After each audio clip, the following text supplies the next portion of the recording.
Okay, ladies and gentlemen, we've come to the end of our financial statements. We've prepared them all, but now we want to do a bit of analysis, rudimentary analysis, just to get a feel for how this company did and just to make sure we understand what we've in fact done.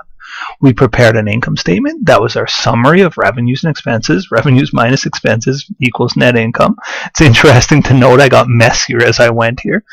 Next, we did our statement of retained earnings, a little bit sloppier. That summarizes the way retained earnings changes throughout the year and the increase in retained earnings in this case.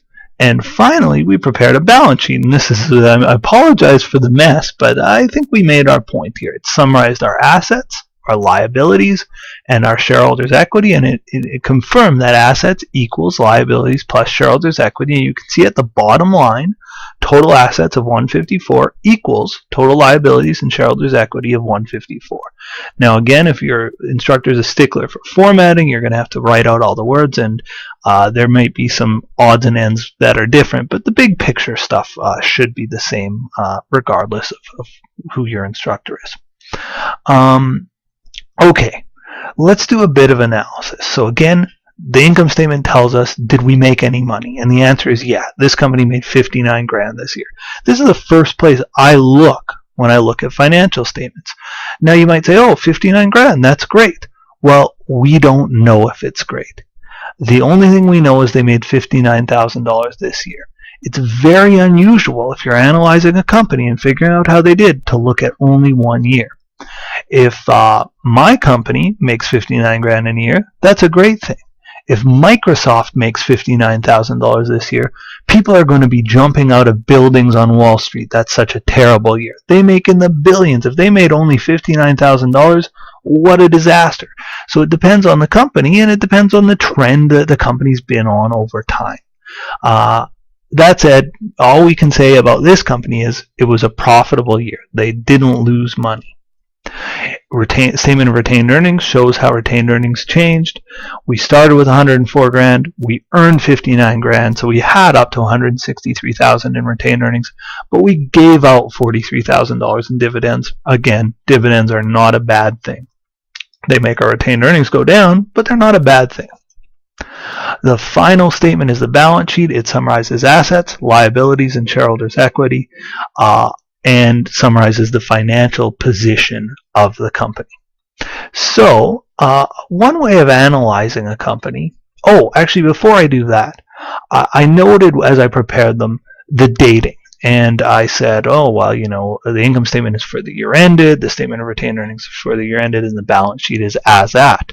And I didn't really explain why at the time, and I'd like to explain why now. The reason, I'll explain maybe by way of example.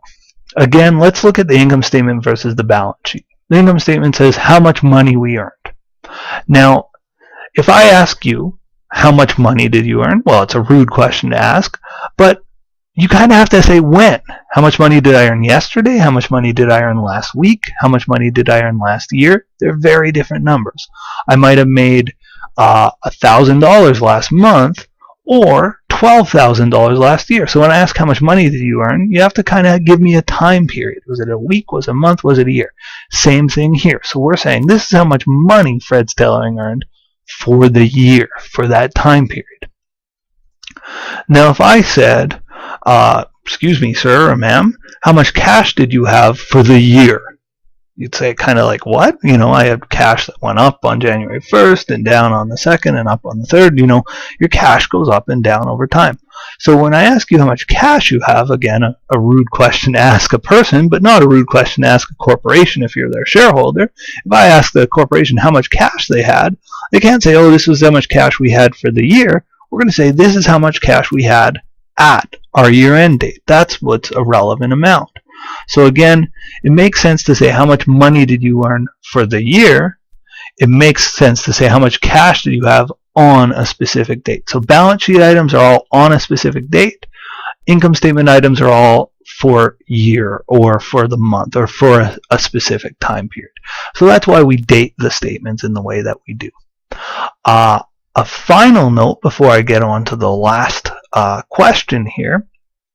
was just how the statements work together. There's a reason we do the income statement first, the statement of retained earnings second, and the balance sheet last. We do the income statement first because we use net income. Now remember, net income is the bottom line of our income statement. We can't prepare a statement of retained earnings if we don't have our net income.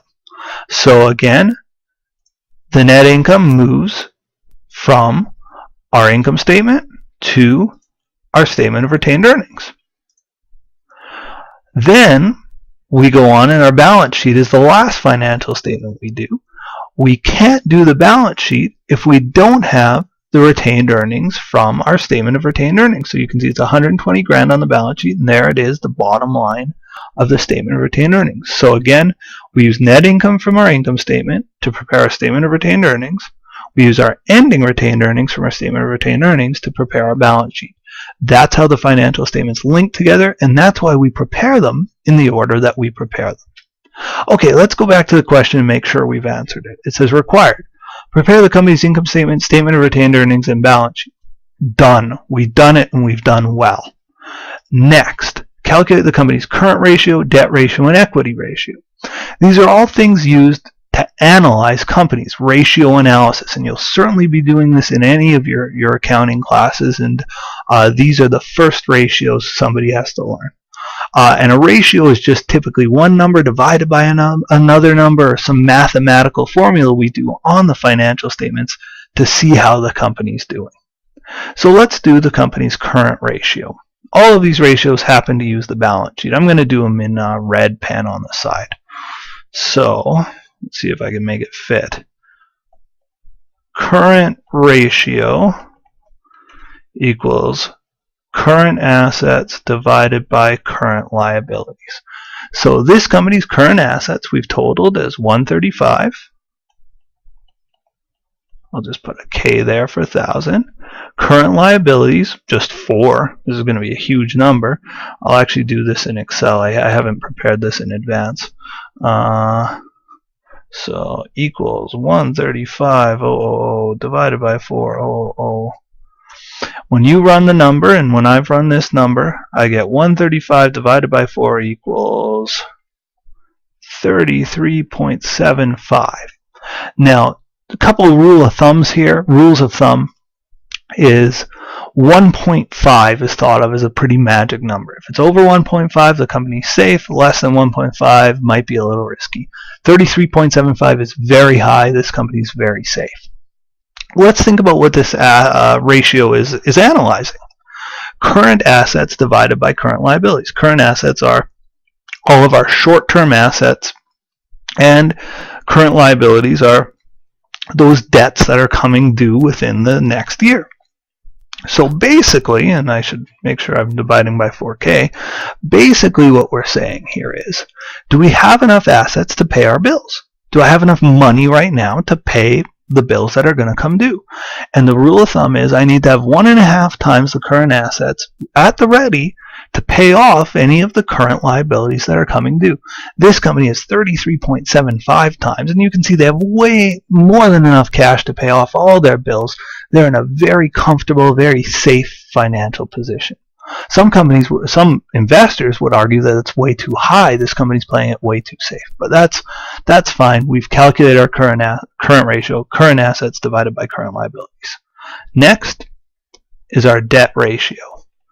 And debt ratio is total liabilities divided by total assets. And debt ratio is generally going to be a percentage.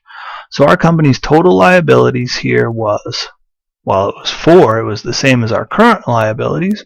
And our total assets is 154.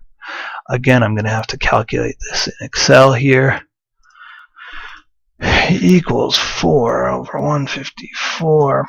It's 0.026. So let me just grab the pen. Equals 0.026 or 2.6%. So what this tells us is the percentage of the company that's owned by our creditors. So if I were to take all of my assets and pay off all of my liabilities, it would take 2.6% of my assets to pay my liabilities. Put differently is the equity ratio. And the equity ratio looks at the other side of it. So what the equity ratio says is, let's look at total equity, or total shareholders' equity, divided by total assets. Our total shareholders' equity is 150, divided by our total assets, which was 154. Sorry, my writing deteriorates as the question goes on. And what you're going to find there is a ratio of 0.974, or 97.4%. And the math there is, okay, well, we've just said that our creditors own 2.6% of the company. The rest has to be owned by the shareholders. So the shareholders own 97% of the company. In terms of a debt ratio analysis, I would say lower is safer, and 2.6% is extremely safe, as our current ratio suggested. An equity ratio higher is safer, not necessarily better, just safer, and it speaks to how much the company wants to borrow and how highly leveraged they are. But this company is not borrowing a lot. They're not highly leveraged. This company has a 97.4% equity ratio. They are a very safe, conservative company. Alright, so we've done a bit of financial statement analysis, we've done financial statement preparation. I hope that you're more comfortable looking at and using financial statements. Future videos I might get into some more complex versions of financial statements, but this should be a good foot in the door. I hope you've enjoyed it. Please let me know. Feel free to comment and thumbs up the video if you like them. Alright, take care.